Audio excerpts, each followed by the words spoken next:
अस्सलाम वालेकुम। Computer to mathematicians का आज हमारा लेक्चर नंबर 12 है, जिसमें हम यूनिट्स को डिस्कस करेंगे ZMN में कि ZM क्रॉस ZN क्या है, उसमें हम यूनिट्स को डिस्कस करेंगे। पहले हमने यूनिट्स को डिस्कस कर चुके हैं, इसकी डेफिनेशन भी हमें क्लियर है। हमने पहले डिस्कस किया था जस्ट ZN में, ठीक है। ZM क्या लेंगे, ZN में मतलब सिंगल में। अब हम क्या करेंगे, इसके क्रॉस मतलब कार्टेशियन प्रोडक्ट में भी डिस्कस करेंगे, ZM क्रॉस ZN में। अब यूनिट्स हम पहले डिस्कस कर चुके हैं, तो हमें ये पता है कि हमारे पास होता है क्या कि वो तमाम एलिमेंट्स आ जाते हैं इसमें जो इनके मल्टीप्लिकेटिव इनवर्स क्या करता है, एग्जिस्ट करता है। मतलब ए हमारे पास वो एलिमेंट है जिसको बी वाले एलिमेंट से मल्टीपल कराया, हमारा आंसर क्या आ जाए, 1 आ जाए। मतलब इसमें वो तमाम एलिमेंट्स आ जाते हैं जिनका मल्टीप्लिकेटिव इनवर्स एग्जिस्ट करता है, वो हमारे पास क्या होता है, यूनिट्स होते हैं, ठीक है। अब सेकेंड नंबर पर हमने इसको डिस्कस किया था ZN में। उसके लिए हमने सिंपल ये चेक किया था कि जिसका इसके साथ जिस एलिमेंट का इस n के साथ GCD क्या आएगा, 1 आएगा, वो हमारे पास इसके क्या बन जाएंगे, यूनिट्स बन जाएंगे। अब यूनिट्स और जीरो डिवाइजर दोनों एक दूसरे क्या होते हैं, ऑपोजिट होते हैं। जिसका GCD क्या आएगा, 1 आएगा, वो हमारे पास क्या होंगे, यूनिट्स होंगे। और जिसका GCD 1 नहीं आएगा, वो तमाम एलिमेंट्स हमारे पास क्या होंगे, जीरो डिवाइजर में चले जाते हैं, ठीक है। तो जो एलिमेंट्स जीरो डिवाइजर के होते हैं वो हमारे पास यूनिट्स नहीं होंगे, और जो यूनिट्स होते हैं वो जीरो डिवाइजर नहीं होते। ये पॉइंट भी क्लियर। अब सेकेंड नंबर पे हमने इसमें क्या देखा था, अगर इस पे कोई एग्जांपल ले ले, हमने लिए थी Z8 ले लेते हैं, ठीक है। तो Z8 में हमें ये पता है कि जीरो हमारे पास क्या होगा, कभी भी यूनिट्स नहीं होते। जीरो कभी भी यूनिट नहीं होगा, क्योंकि जीरो को किसी भी नंबर से मल्टीपल करवा ले, वो कभी भी हमारे पास क्या देगा, 1 के इक्वल आंसर नहीं देगा। तो ये हमें पता है कि जीरो कभी भी यूनिट्स नहीं होते, ये चीज क्लियर है। उसके बाद इसको ZN की फॉर्म में तो हमने फाइंड करना सीख लिया था। अब हम चलते हैं जो हमारा आज का मेन टॉपिक है उस पर। जिसको क्लियर ना हो ZN में फाइंड करना, वो लास्ट प्रीवियस लेक्चर जो है ना इसका देख सकता है, यूनिट्स का ZN के लिए, ठीक है। इसके कार्टेशियन प्रोडक्ट में अब सबसे पहले ये बात आती है इसमें एलिमेंट्स किस टाइप के होंगे। अब इसमें एलिमेंट होंगे ऑर्डर की फॉर्म में, ठीक है। जैसे अगर हम एग्जांपल ले लेते हैं, हमने M को ले लिया 5, ठीक है। M यहाँ पे हम ले लिया 5 और N को ले लेते हैं 2। ये चीज क्लियर। अब 5 में हमारे पास एलिमेंट कहाँ से कहाँ तक होंगे, 0 से लेके 4 तक होंगे ऐसी। और 2 में हमारे पास जस्ट 2 ही एलिमेंट होंगे, एक 0 और एक 1, यही एलिमेंट्स होंगे इसमें। हमने क्या करना है, इन एलिमेंट्स का आपस में क्या कर देना है, ऑर्डर पे फॉर्म में लिखेंगे। सबसेट्स कह लें कि जितने भी इसके पॉसिबल सबसेट्स बनते हैं वो लिख लेंगे, या क्या लें, पावर सेट बना लेंगे, ठीक है। तो अगर इसके पॉसिबल सबसेट्स देखे, पहले 0 0 का बन जाएगा हमारे पास ऑर्डर पे, ठीक है। फिर क्या बनेगा, 0 1 का। फिर ऐसे सेम 1 को 0 के साथ एंड 1 को 1 के साथ, फिर 2 को 0 के साथ, 2 को 1 के साथ, 3 को 0 के साथ, 3 को 1 के साथ, एंड फिर लास्ट 4 को भी 0 के साथ भी और 4 को 1 के साथ भी, ठीक है। ये चीज लिखेंगे तो हमारे पास क्या बन जाएगा, इसके एलिमेंट्स आ जाएंगे कि Z5 क्रॉस Z2 में जितने एलिमेंट्स होंगे हमने यहाँ पे राइट कर लिए। ऐसे ही समझ आइए हमने कैसे लिखे हैं, टोटल लिख के भी देख लेते हैं हम। अब इसमें सबसे पहला पॉइंट जो हमने डिस्कस किया था कि जीरो जो है हमारे पास कभी भी यूनिट्स नहीं होगा, ठीक है। तो जीरो वाले जितने भी जिन ऑर्डर पे में भी जीरो आ रहा है वो वाले तो हमारे पास हमें ऑब्वियसली पता है कि क्या हो जाएंगे, कैंसिल हो जाएंगे। जीरो कभी भी हमारे पास क्या होता है, यूनिट नहीं होता। तो ये जीरो वाले जितने भी ऑर्डर पे थे हमने सारे क्या करते हैं, कैंसिल करते हैं। अब जो बाकी पास हमारे पास रिमेनिंग बचे हैं वो चेक करने के हमारे पास यूनिट्स हैं कि नहीं है। अब देखिए इसका जो फर्स्ट वाला एलिमेंट है, ठीक है, वो किससे आ रहा है, Z5 से, ठीक है। और जो सेकंड वाला एलिमेंट है उस ऑर्डर पे का, वो किससे आ रहा है, Z2 से आ रहा है। इसी तरह सब ऑर्डर पे में पहले वाला एलिमेंट हमारा किससे आ रहा है, Z5 से, एंड सेकंड वाला जो एलिमेंट है वो किससे आ रहा है, Z2 से आ रहा है। अब देखिए 1 का 5 के साथ GCD 1 है और 1 का 2 के साथ भी, तो उसका मतलब है ये जो हमारे पास ऑर्डर है 1 1 वाला, ये हमारे पास क्या है, यूनिट्स है। इस तरह 2 का 5 के साथ GCD 1 आता है, ठीक है। और 1 का 2 के साथ GCD क्या आता है, 1 आता है। यही वाली चीज हमने डिस्कस की थी ना कि जिनका GCD जो होगा n के साथ, वो तमाम एलिमेंट्स जिनका GCD n के साथ क्या आता है, 1 आता है, वो हमारे पास क्या होंगे, यूनिट्स एलिमेंट होंगे। अब जो फर्स्ट वाला ऑर्डर पेयर है वो हमारे पास आ रहा है Z5 से, ठीक है। तो यहाँ पे n की जगह क्या आ जाएगा, हमारे पास 5 आ जाएगा फर्स्ट वाले ऑर्डर पे इसके लिए। अब 2 को यहाँ पे लिखें, ठीक है, 2 एक ही जगह आ गया, और 5 2 और 5 का GCD हमें पता है क्या होता है, 1 होता है। इसी तरह सब ऑर्डर पे इसको चेक कर लेंगे। तो ये वाला भी हमारे पास क्या बन रहा है, यूनिट एलिमेंट बन रहा है। 3 हमारे पास 3 5 के साथ GCD 1 आता है, और 1 का 2 के साथ भी GCD क्या आता है, 1 आता है। तो ये भी हमारे पास बन रहा है, एंड 4 1 भी बन रहा है। 1 का 4 के साथ 5 के साथ 4 5 का GCD भी 1 है, एंड 1 और 2 का GCD भी क्या है, 1 है। तो ये वाला भी हमारे पास क्या बन रहा है, यूनिट एलिमेंट बन रहा है, ठीक है। अब सेकंड चीज हम जिस तरह देख लें, हमारे पास कितने ऑर्डर पेयर आ रहे हैं, एक ये वाला हमारे पास आया है, एक हमारे पास ये आया है, 2 हो गए, 3, एंड ये हमारे पास क्या आ गया, 4 आ गया।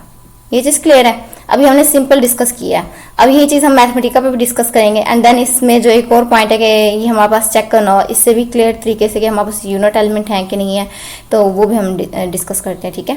तो पहले हम इसकी जो यहाँ तक जो कमांड है वो हम मैथमेटिका पे डिस्कस कर लेते हैं। इसके लिए हम कौन सा लूप यूज़ करेंगे, फॉर लूप को यूज़ करेंगे, ठीक है। अब हम मैथमेटिका पे आ गए, ठीक है। सबसे पहले हमने यहाँ पे क्या डिफाइन करना है, एम को डिफाइन करना है कि जेड एम है। एम हम यहाँ पे ले लेते हैं, एम हमारे पास इक्वल है 5 के। सेम वही वाले एग्जांपल पहले लेते हैं जो हमने वहाँ पे यूज़ किया है। इंटर प्रेस करेंगे, देन हम एन को राइट करते हैं। एन हमारे पास इक्वल है 2 लिया हुआ था तो हम 2 ही लेंगे, यहाँ पे सेमीकोलन आ जाएगा। देन इंटर प्रेस करेंगे, सेट डिफाइन कर लेते हैं, ठीक है। कैपिटल ई ले लेते हैं और 1 लिख देंगे, ठीक है। सेट डिफाइन करने हम क्या करते हैं, शिफ्ट एंड सेमीकोलन यूज़ करते हैं। देन इक्वल प्रेस करेंगे एंड जो कर्ली ब्रैकेट होते हैं वो हम ले लेते हैं, ऐसे ही है। तो ये हमने यहाँ पे क्या कर लिया, कर्ली ब्रैकेट को क्लोज कर देंगे एंड देन सेमीकोलन लगाएंगे एंड देन इंटर प्रेस करेंगे। अब यहाँ पे हम जो है ना अपनी लूप चलाने लगे हैं। फॉर लूप लगा रहे हैं तो हम क्या लेते हैं, इसमें एफ कैपिटल लेते हैं एंड हमने फॉर लिख दिया, ठीक है। उसके बाद स्क्वायर ब्रैकेट के अंदर अब फॉर के लिए हमें पता है सबसे पहले हम क्या करते हैं, स्टार्टिंग पॉइंट बताते हैं। अब इसके लिए हम क्या करेंगे, एलिमेंट्स ले लेंगे। सबसे पहले हमने यहाँ पे लेट कर लिया तो हमने के ले लिया, ठीक है। तो अगर हम यहाँ पे के ले लें या आई ले लें, आई जे के एल हम ऐसे तरतीब से लेते हैं, ठीक है। तो क्योंकि हमें इसमें 4 एलिमेंट्स की जरूरत पड़ेगी, क्यों पड़ेगी वो हम डिस्कस करते हैं, ठीक है। आई हमारे पास इक्वल है, अगर इस तरह समझ के करेंगे ना कॉन्सेप्ट्स के साथ, जैसे अब हमने एग्जांपल समझा तब हम यहाँ पे इसकी कमांड राइट कर रहे हैं, देन इसकी कमांड भी समझते तो कमांड भूलेंगी नहीं। तो आई हमारे पास इक्वल है 0 के। अब हम क्या करते हैं, इस पे टेस्ट लगाएंगे एंड देन इंक्रीमेंट लगाते हैं। तो आई से हमारे पास क्या हो जाएगा, आई ये हम किसके लिए ले रहे हैं, अभी एम के लिए डिफाइन कर रहे हैं। लेस देन का साइन ले रहे हैं तो शिफ्ट एंड लेस देन आ जाएगा, एन आ गया। ओ सॉरी, एम के लिए डिफाइन कर रहे हैं तो यहाँ पे क्या लेंगे, हम एम लेंगे, ठीक है। एंड देन हमने क्या करना है, आई आ जाएगा एंड इंक्रीमेंट लगाएंगे। तो हमारे पास शिफ्ट एंड प्लस का साइन 2 बार लगाते हैं तो ये चीज़ क्लियर है। उसके बाद आ जाएगा कोमा। उसके बाद दोबारा से हम क्या करेंगे, फॉर लूप चलाएंगे। अब ये चलाइए हमने एम के लिए, सेकंड हम चलाएंगे एन के लिए, ठीक है। इसलिए अब दोबारा से लगा रहे हैं हम, फॉर एफ कैपिटल लेंगे एंड देन हमारे पास ये आ गया, ठीक है। स्क्वायर ब्रैकेट के अंदर सेम यही आई लिया था इसमें, तो यही सेम चीज़ हम किसके लिए लगाएंगे, अब के ले लेते हैं सेकंड एलिमेंट जो कि एन के लिए है। तो जस्ट चेंज क्या आएगा, यहाँ पे एम की जगह क्या आ जाएगा, एन आ जाएगा और आई की जगह क्या आ रहा है, ये आ रहा है। तो हम राइट कर लेते हैं पहले, ठीक है। तो ये हमने ले लिया आई और यहाँ पे हमने लिया के, जस्ट फॉर क्या आया, आई जगह के और एम की जगह एन, वो हमने एम के लिए डिफाइन किया और ये चीज़ हमने एन के लिए, ठीक है। अब हमें ये पता है कि ये हमारे पास इसमें 0 कभी भी यूनिट एलिमेंट नहीं होगा, तो सबसे पहले हम वही लगा देते हैं, कैपिटल ले लेंगे आई, क्योंकि इफ़ लगाना है तो इफ़ का आई जो है वो कैपिटल लेते हैं, ठीक है। इफ़ के बाद हमने क्या करना है, जस्ट सिंपली कमांड देनी है कि जो हमने एलिमेंट लिया आई और के, ठीक है, ये ना आई 0 के इक्वल होगा और ना ही के। कर्ली ब्रैकेट में क्लोज कर दिया, ठीक है। देन हमने क्या करना है, is not equal to, is not equal to क्या करेंगे, शिफ्ट एंड ये फैक्टोरियल का साइन लेता है, फैक्टोरियल इक्वल एंड जैसे ही यहाँ पे या तो आप ये वाली बार्स जो हमारे पास है इसको क्लिक कर लें, स्पेस बार, ठीक है। या फिर सिंपल यहाँ पे क्या कर दें, हमें जो चीज़ हमने पुट करनी है, जैसे हम कर्ली ब्रैकेट के अंदर लिखेंगे, जैसे ही कर्ली ब्रैकेट का यहाँ पे क्लिक करेंगे इज नॉट इक्वल टू खुद ही आ जाएगा, ठीक है।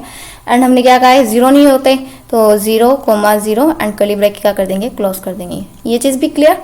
एंड देन अब हमने नेक्स्ट क्या करना है, ये भी हमने एक के लिए किया। अब नेक्स्ट एलिमेंट हमने सेम एम और एन के लिए दोबारा से एक एक और एलिमेंट हमने क्या करना है, डिफाइन करना है। यही सेम या तो यहाँ से कॉपी कर लेते हम, ठीक है,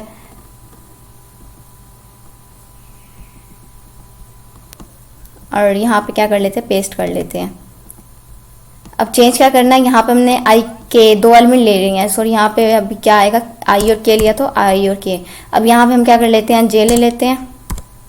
तो आई की जगह जस्ट हम क्या कर रहे हैं, जे राइट कर रहे हैं एंड ये एम के लिए डिफाइन कर रहे हैं तो एम ही आएगा, ठीक है। एक एलिमेंट हमने सेम एम के लिए डिफाइन किया और एक एन के लिए। तो एन के लिए एक एलिमेंट हम के ले चुके हैं तो यहाँ पे हम क्या कर लेंगे, एल ले लेते हैं।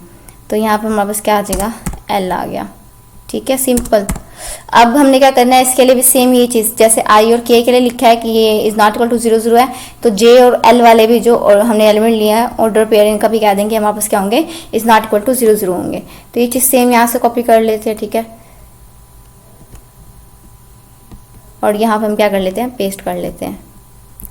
तो ये हमारे पास अब हमने एलिमेंट क्या लिए थे, जे और एल, तो हमारे पास यहाँ पे क्या आ जाएगा, इनकी जगह पे जे कोमा एल आ जाएगा। ये चीज़ क्लियर है। अब हम इसमें मेन जो हमारी कमांड है वो लगाने लगे हैं, जो हमारे स्टेटमेंट है कि हमारे पास कैपिटल आ जाएगा आई, इफ स्क्वायर ब्रैकेट एंड अब यहाँ पे हम जीसीडी भी राइट कर सकते हैं, जीसीडी भी लिख के मैं दिखाऊंगी। अब हम यहाँ पे क्या ले रहे हैं, मोड लगा रहे हैं किस में मोड लगा रहे हैं, कर्ली ब्रैकेट के अंदर, क्योंकि हमने यहाँ पे ऑर्डर पेयर की फॉर्म में लिखना है। तो हमारे पास कर्ली ब्रैकेट के अंदर लिखेंगे हम, कैपिटल M आ जाएगा मोड के लिए, ठीक है। एंड देन हमारे पास क्या आ जाएगा, M के लिए हमने कौन कौन सा एलिमेंट डिफाइन किया है, M एक I के लिए, और दूसरा हमने M के लिए कौन सा डिफाइन किया, J, ठीक है। तो इन दोनों की मल्टीप्लिकेशन लिखेंगे कि वो दो एलिमेंट्स को मल्टीपल करवाएंगे कि जिनका M के साथ GCD का वैल्यू 1 आता हो, ठीक है। तो यहाँ पे हमारे पास क्या आ जाएगा, अब हमने चेक किया था I और J, तो यहाँ पे आ जाएगा हमारे पास I। मल्टीप्लिकेशन का हम स्टार यूज करते हैं। स्टार हमारे पास कैसे आता है, शिफ्ट एंड ये 8 को प्रेस करेंगे तो ऊपर स्टार ये देखो मेंशन हो रहा है, ठीक है। एंड देन हमने यहाँ पे क्या चाहिए, I और J, कोमा आ जाएगा, M पे डिफाइन थे तो M आ गया, एंड यहाँ पे मोड आ जाएगा, ठीक है। फिर कोमा, एंड जो सेकंड हमने डिफाइन किया उसके लिए क्या आ जाएगा, यहाँ पे मोड का M कैपिटल, और नेक्स्ट हमने क्या लेना है, स्क्वायर ब्रैकेट के अंदर ये अब N के लिए करें। N के लिए हमने कौन कौन सा एलिमेंट लिया है, एक ये K वाला N पे डिफाइंड है और L वाला, तो K और L हम यहाँ पे ले लेंगे। तो यहाँ तक क्लियर है। उसके बाद यहाँ पे हमारे पास क्या आ जाएगी, कर्ली ब्रैकेट आ जाएगी, ठीक है।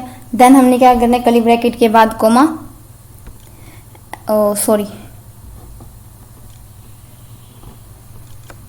कर्ली ब्रैकेट ये हमने जो डिफाइन किया है कि इनका जो हमने कहा था GCD क्या आना चाहिए, 1 1 आना चाहिए। अब यहाँ पे मोड हमने यूज किया है तो मोड के लिए भी यहाँ पे सेम क्या करेंगे, कॉन्ग्रुएंट लगाएंगे एंड कर्ली ब्रैकेट के अंदर लिख देंगे 1 1 1 कोमा 1, तो कर्ली ब्रैकेट क्लोज कर देंगे। तो अब यहाँ तक हमारी ये जो कमांड है इसकी कंप्लीट हो गया। अब हम लगाएंगे कोमा, देन जो प्रिंट करवाते हैं हमने सेट की फॉर्म में लिए, तो इसमें क्या करेंगे, सेट को डिफाइन करेंगे, E1 आ जाएगा is equal to join, join का जो J है वो हम क्या लेते हैं, कैपिटल लेते हैं, तो ये हमारे पास आ जाएगा ज्वाइन। देन हमने क्या करना है, स्क्वायर ब्रैकेट के अंदर सबसे पहले ये जो सेट हमने लिया है वो राइट करते हैं, एंड जो हमने प्रिंट करवाना होता है वो हम कर्ली ब्रैकेट के अंदर जो है ना राइट कर देते हैं। तो हमारे पास सबसे पहले आ जाएगा curly bracket, then curly bracket, अब हमें प्रिंट क्या करवाना है, I और J को। प्रिंट हम ये नहीं करवाते, इसका जो पहला नंबर होगा I वो ले लेंगे, इसमें जो सेकंड ऑर्डर पे में जो पहला नंबर होगा K इसको लेंगे, तो हम यहाँ पे क्या लेंगे, I और K को लेंगे, ठीक है। देन हमारे पास क्या आ जाएगी, curly bracket, then second curly bracket close कर देंगे, एंड जितनी भी ब्रैकेट हमारी ओपन है वो हम क्लोज करते जाएंगे। देखिए पहले ये हमारा साइन हम यहाँ पे क्या करवा रहे हैं, शो करवा रहा है कि हमने ये ब्रैकेट क्लोज करना है, तो सबसे पहले हमने ये क्लोज कर दी। देन सेमी कॉलम, अब ये देखिए नेक्स्ट हमें ब्रैकेट की तरफ हमें बता रहा है कि हमने क्या करना है, ये वाली ब्रैकेट को क्लोज करना है, तो देखिए साथ साथ हमें बताता जाएगा। तो सिंपल सेमी कॉलम आ जाएगा, नेक्स्ट ब्रैकेट क्लोज हो गई, फिर सेमी कॉलम, फिर नेक्स्ट ब्रैकेट क्लोज, फिर semi column, next bracket close, यहाँ तक हम पहुँच गए हैं, ठीक है, ऐसी है। अब नेक्स्ट हमने क्या करना है, फिर से semi column and curly bracket, last वाली ब्रैकेट हमारी क्या हो गया, क्लोज हो गई है। एंड नेक्स्ट हमने क्या करना है, सिंपल शिफ्ट प्रेस किया, नीचे आगे हमारी प्रिंट करवाना है सिंपल सेट को जो हमने डिफाइन किया है, स्क्वायर ब्रैकेट के अंदर लिख देंगे capital E1 and square bracket close, then simple हमने क्या करना है, शिफ्ट एंड इंटर प्रेस करना है। अभी हमारी जो ब्रैकेट है वो रहती हैं, हमने क्या करना है, स्क्वायर, फिर हमारे पास सेमी कॉलम, फिर स्क्वायर ब्रैकेट, ये हमारी कंप्लीट हो गई हैं। अब शिफ्ट एंड इंटर प्रेस करेंगे तो देखिए हमने ये यूनिट्स एलिमेंट निकालते 5 और 2 के 1 1 2 1 3 1 एंड 4 1। अब ये जो इसमें हमने कमांड दी है, इस पर लगाई है, ये मेन हमारी है, ठीक है। तो ये हम देखते हैं कि हम इसको सॉल्व करते हैं तो ये क्लियर हो जाएगी। देखिए हमारे पास ये डेफिनेशन थी ना, अब इसको हम यूज़ करते हैं। एक हमारा ये भी हमारे पास क्या बना था, यूनिट एलिमेंट है इसका, और ये भी यूनिट एलिमेंट है, ये दो हमने ले लिया है, एक 2 1 लिया और एक 3 1। अब इस डेफिनेशन के अकॉर्डिंग जो हमने डिफाइन किया है मैथमेटिका पे, ये हमारा क्या बन रहा है, I ऐसी है, और ये जो सेकंड वाला ये हमारे पास क्या बन रहा है, हमारा J, ठीक है। एंड इसके ये वाला हमारे पास क्या बन रहा है, 3 हमारे पास बन रहा है K, एंड ये जो 1 है ये हमारे पास क्या है, L है, ऐसी है। तो हमने क्या किया, I और K पहले वाले एलिमेंट्स लेंगे, ये भी हमारे पास Z5 से आ रहा था और ये वाला भी Z5 से आ रहा था, इसलिए इन दो एलिमेंट्स को मल्टीपल करवाएं और मॉडलो लें। जो हमारा M है क्या है, यहाँ पे 5 है, तो हमारे पास जो आंसर आना चाहिए वो क्या बचना चाहिए, 1 बचना चाहिए, तब हम कहेंगे वो हमारे पास क्या होगा। एंड सेम सेकंड वाले पे भी जैसे 2 और 3 को मल्टीपल करवाएं तो हमारे पास 6 आता है, ठीक है। और 6 का जब रिमाइंडर हमारे पास क्या आएगा, कॉन्ग्रुएंट निकालेंगे तो हमारे पास 1 आता है, और जब 1 को 1 से मल्टीपल करवाएंगे तो हमारे पास आंसर 1 आता है, और 1 हमारे पास क्या होगा, सेम रहेगा, तो 1 1 इसका क्या आ रहा है, आंसर आ रहा है, तो ये चीज़ बन रही है। तो वन हमने कहा यही कहा था कि हमारे पास वो यूनिट्स एलिमेंट होंगे कि उनको मल्टीपल करवाएं हमारा आंसर क्या आ जाए, 1 1 आ जाए। तो ये चीज़ हमारे पास ये डेफिनेशन क्या कर रही है, सेटिस्फाई कर रही है। तो इसलिए 2 और 1 ये दोनों एक दूसरे के इन्वर्स हैं। 1 1 जो है वो इटसेल्फ का इन्वर्स है, ठीक है, एंड 4 1 का भी जो इन्वर्स होगा वो 4 1 नहीं होगा। तो ये चीज़ आप लोगों को क्लियर, डेफिनेशन क्लियर हो गई। तो इसलिए हमने क्या किया, 4 एलिमेंट्स के लिए इसको डिफाइन किया था। अब ये इस तरह से लिख के क्यों दिखाया था कि अगर सिंपल इस तरह एक लाइन में भी लिख लें तब भी कोई इशू नहीं है। अगर हम इसे अलग अलग करके जैसे लिखते हैं वैसे भी लिख लें कि इंटर प्रेस करेंगे, देन इस फॉर के बाद इंटर प्रेस करते हैं, फिर इस फॉर के बाद इंटर प्रेस करते हैं, एंड देन इफ से पहले यहाँ से इंटर प्रेस करते हैं, ठीक है, एंड देन यहाँ से इंटर प्रेस करते हैं। मैथमेटिका पे तो सिंपल है, हमें कर्ली ब्रैकेट का जैसे हम यहाँ पे ये जो स्क्वायर ब्रैकेट क्लोज करना है 1 2 रह गई थी तो 4 हमें शो करवा दिया था। तो इसलिए इस पे तो कोई इशू नहीं है अगर हम सिंपल एक लाइन में भी लिख दें। हाँ, अगर जिस तरह हमने नोटबुक पे अपने एग्जाम में लिखना है तो उसके अकॉर्डिंग हम जो है ना इसे इस तरह से लिख लें तो सही है कि हमें ब्रैकेट्स का जो है ना क्लियर रहेगा कि हमने कितनी ब्रैकेट्स देनी है। तो ये देखें इस फॉर्म में भी लिख सकते हैं। तो सेम अगर हम यहाँ पे पहली स्क्वायर ब्रैकेट छोड़ के सेकंड से इंटर प्रेस करें तो ये उसी ब्रैकेट के सामने आती जाएगी अपनी अपनी। ये कुछ इस तरह से दिखेगा। तो आई होप सो यूनिट्स आप लोगों को क्लियर होंगे ZM में फाइंड करने। अगर हम किसी एक और एलिमेंट्स के लिए भी चेक कर लें, ही सेम कमांड हम क्या कर लेते हैं, कॉपी कर लेते हैं, ठीक है, एंड देन इसे ही हम यहाँ पे क्या करते हैं, पेस्ट करते हैं, और जस्ट हम क्या करेंगे M और N को चेंज करते हैं। M हम यहाँ पे 50 ले लेते हैं एंड N हम यहाँ पे क्या कर लेते हैं, 20 ले लेते हैं, then shift and enter press करेंगे तो ये हमारे पास इसके क्या आ गए, यूनिट्स आ गए। अब हमने एक बात छोड़ी थी कि अगर हम यहाँ पे मोड की जगह क्या ले लें, GCD ले लें। तो ये छोटी कमांड है, इस पर हम लिखते हैं, ठीक है। अगर यहाँ पे GCD लेते हैं and then shift and enter press कर रहे हैं तो हर एलिमेंट जो है वो हमारे पास जो है ना 4 टाइम रिपीट हो रहा है। मतलब जितना हम M लेते हैं, M हमने 5 लिया था तो हर एलिमेंट क्या हो रहा है, इससे 1 टाइम कम 4 टाइम क्या हो रहा है, रिपीट हो रहा है। तो इस वजह से हम यहाँ पे क्या ले रहे हैं, मोड लगा रहे हैं। तो मोड लगाते हैं तो ये हमारे पास 1 टाइम में ही आएगा और यूनिट सेम ही आएंगे। GCD लगाएं या मोड लगाएं, यूनिट जो है वही आ रहे हैं, जस्ट वो इसमें क्या आ रहा है, रिपीट हो जाते हैं 4 टाइम। कि जितना हम M लेते हैं ना, M से 1 टाइम कम में रिपीट हो जाता है। देखिए सिंपल हमारे पास मोड लगाते हैं तो 1 टाइम आता है। तो ये चीज़ क्लियर है।